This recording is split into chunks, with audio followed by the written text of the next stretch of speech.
After an 8-year coma, a police officer finds himself in a world where clothes are forbidden. Frank wakes up in a hospital but is surprised that he doesn't have a patient's gown or even a blanket on. Groggily, he gets up to find garments in the room's closet but finds it empty. With no choice, he wraps himself in some curtains before exiting his room. To his surprise, he finds the janitor cleaning without any uniform. He tries to call her for help but ends up fainting. When he wakes up, he's greeted by Nurse Mathilde, who's thankfully wearing a uniform.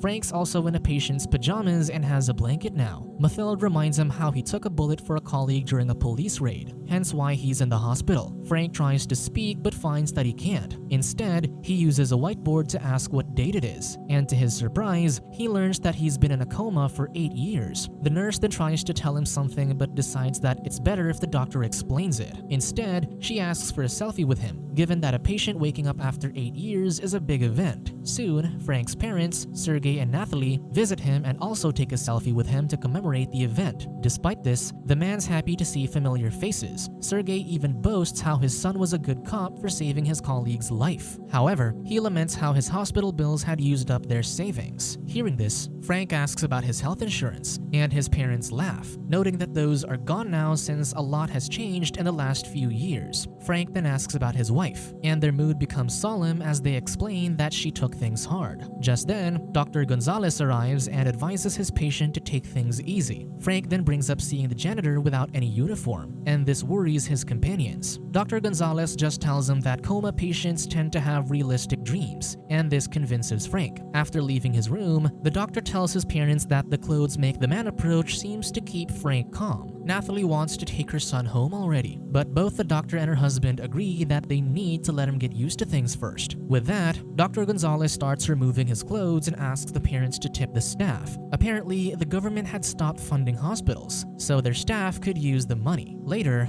Frank gets bored and tries to open the TV but can't. He then attempts to exit, but the door and windows are locked. Soon, Mathilde brings him a soy burger for lunch, asserting that meat is unhealthy so they stopped consuming it 5 years ago. She also mentions how the temperature has risen lately and France had to take in refugees from Monaco since the place was wiped out. This leaves Frank bothered throughout the day, so he attempts to escape, only to find Mathilde guarding the door when he manages to pick it open. She blocks him from leaving, asserting that staying in bed is for his own good. Desperate, Frank asks to call his wife, but the nurse refuses. Eventually, he gets to visit his doctor in his office. The patient asks to leave, but Dr. Gonzalez insists that they still have to monitor him, especially since his vocal cords haven't recovered yet. Readjusting to the outside world will also be challenging. With this in mind, Dr. Gonzalez asks how easily Frank handles transparency, and the patient merely shrugs. Just then, a man cleaning the window appears outside and he's not wearing anything. This disturbs Frank, but when the doctor looks back, the man's already left. After their session, Dr. Gonzalez and Mathilde discuss the patient while removing their uniforms. They agree that he's not ready to handle the outside world yet, but the nurse worries that all the secrecy makes Frank more nervous. With this, she suggests letting him have a radio so he feels connected to the world without seeing too much. Because of this, Frank gains a radio in his room, though he's curious when a reporter mentions how mugging has been reduced to 12 cases within a year because of the new anti-crime and violence policy. He also hears an ad for towels that can prevent viruses from entering the body when they sit in public places. Determined to learn what's happening, the man picks his door's lock again and sneaks out of his room. To his surprise, he finds that the lobby is filled with patients, visitors, and staff members who aren't wearing anything except for a few with transparent coats. This shock knocks him out. Frank wakes up strapped to his bed with his parents and doctor. Dr. Gonzalez finally explains that the transparency law was passed 5 years ago, which prevents people from hiding anything. This includes presenting themselves wholly to the public. Since he already knows this, Frank's pajamas have been removed and his companions also take off their clothes, welcoming him to the new world. However, Frank's panic triggers him to finally yell for the first time since waking up. They try to assure him that he'll adjust to the new world eventually, but Frank refuses to go out unclothed.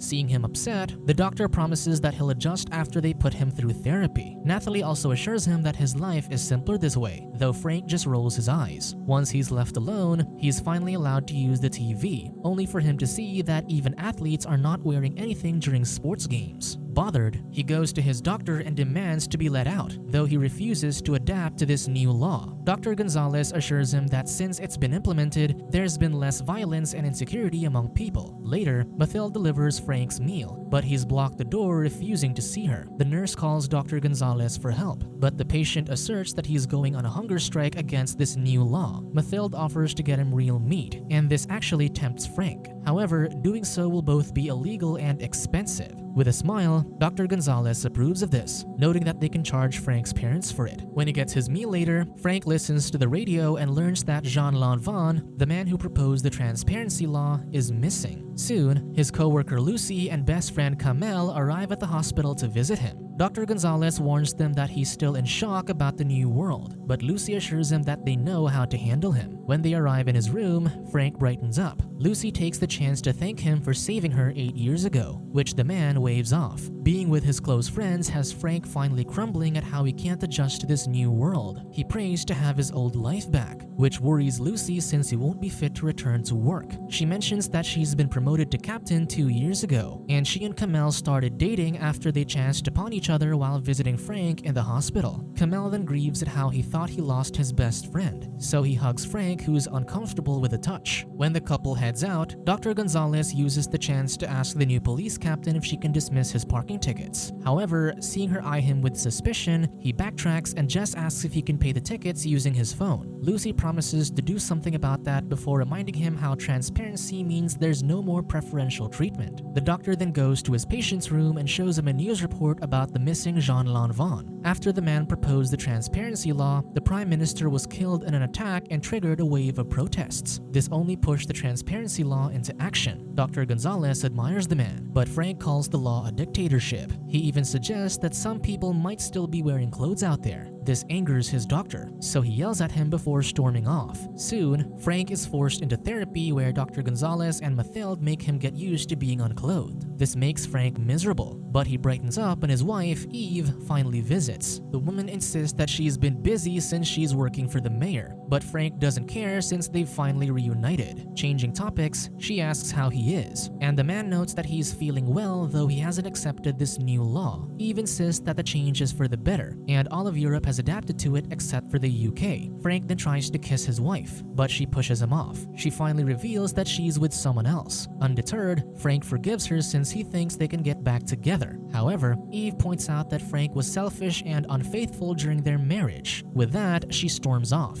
Soon enough, Dr. Gonzalez tells the parents that Frank is ready to be discharged. He believes that being at home will also help his patient adjust to the new society. With no choice, Frank walks outside the hospital for the first time in 8 years. He finds that the world has truly changed, with all people wearing nothing. Meanwhile, Lucy heads to a forest where Jean Lanvin's body has been tied up and dressed in a suit. 8 years ago, Frank and Lucy were staking out an area for a suspect, though the man didn't think the arrest was a good idea. He wondered if they should wait for their suspect to lead them to his accomplices, but Lucy insisted on continuing. Given that someone already stole evidence from the station, she believed that their suspect had inside help, though Frank wasn't convinced. Still, he offered to proceed with the operation while his partner stayed behind. Lucy objected, asserting that he couldn't be protective of her just because they'd slept together. She also pointed out that the guy was her suspect, so she should personally arrest him. Frank argued that he was in charge of the case, and yet Lucy went ahead to confront the suspect, leading to the man shooting at them. Later that day, Mayor Legrand received news about a police officer being in critical condition. When he mentioned that it was Frank Fish, his assistant mayor, Simone, recognized that the officer was married to Eve, whom he knew a bit too much about. Soon, Eve visited her husband in the hospital, worrying about what her life would be like now that he was in a coma. However, she also commented that her husband looked peaceful now.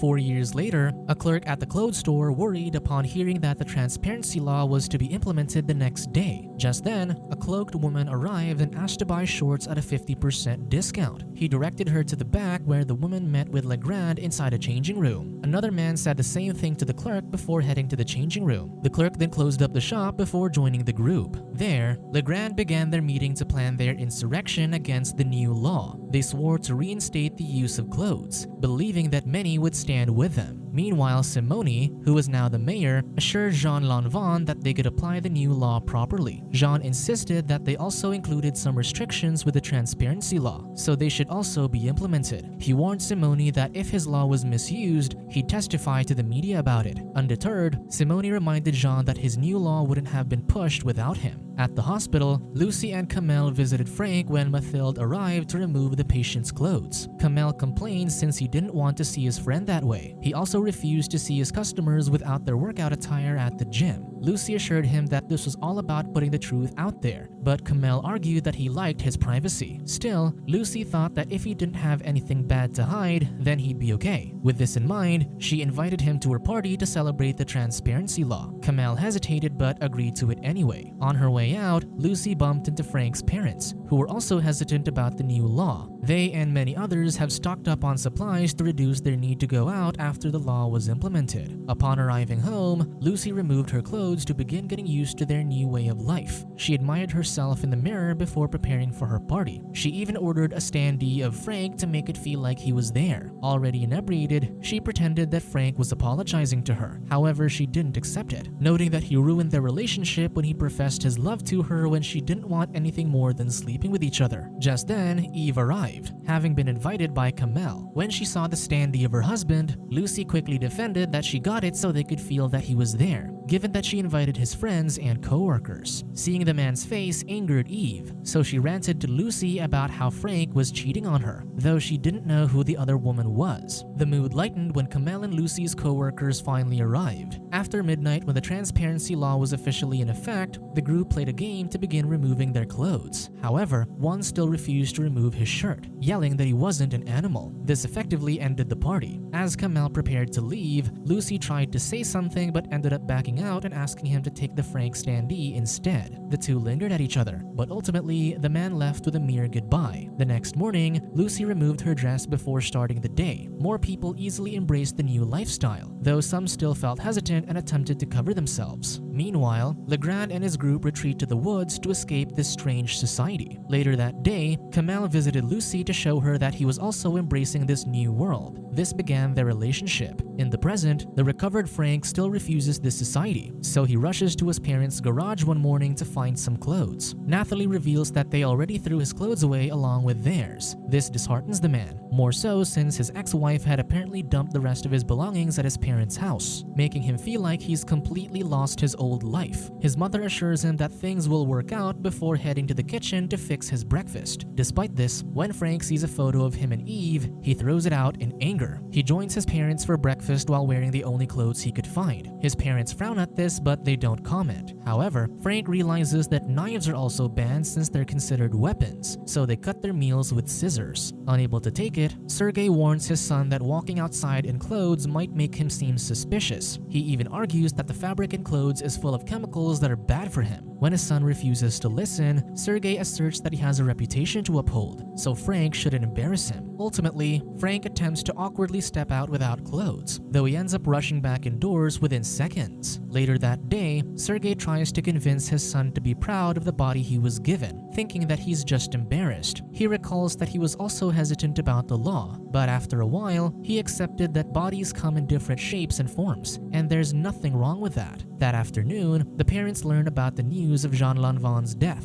Frank joins them as the news report includes a statement from Simone, who points out that they've enjoyed peace since the transparency law was implemented. He then vows to capture and execute those who killed Jean. While his parents are moved by this, Frank merely asks to change the channel. Given their son's attitude, his parents hold a backyard party that weekend, hoping that it'll help their son transition to their lifestyle. Kamel and Lucy are the first to arrive, so Sergei asks them to help Frank get used to their new world. Dr. Gonzalez and Mathilde are also invited, and seeing them outside frustrates Frank. Later on, he approaches Lucy and asks what happened to the people who refused to go out without clothes. She explains that about 10% of the population just don't leave home to avoid having to present themselves to the public. However, some of them end up being depressed before vanishing. Lucy worries that Frank will be this way, but he assures her that he won't. Soon, Nathalie gathers everyone to take a photo together, and her son hesitates again before joining in. As everyone continues having fun, Frank finds company in liquor. Drunk, he insults the group for their ways and insists on keeping his dignity. However, he suddenly cries, begging to have his wife and life back.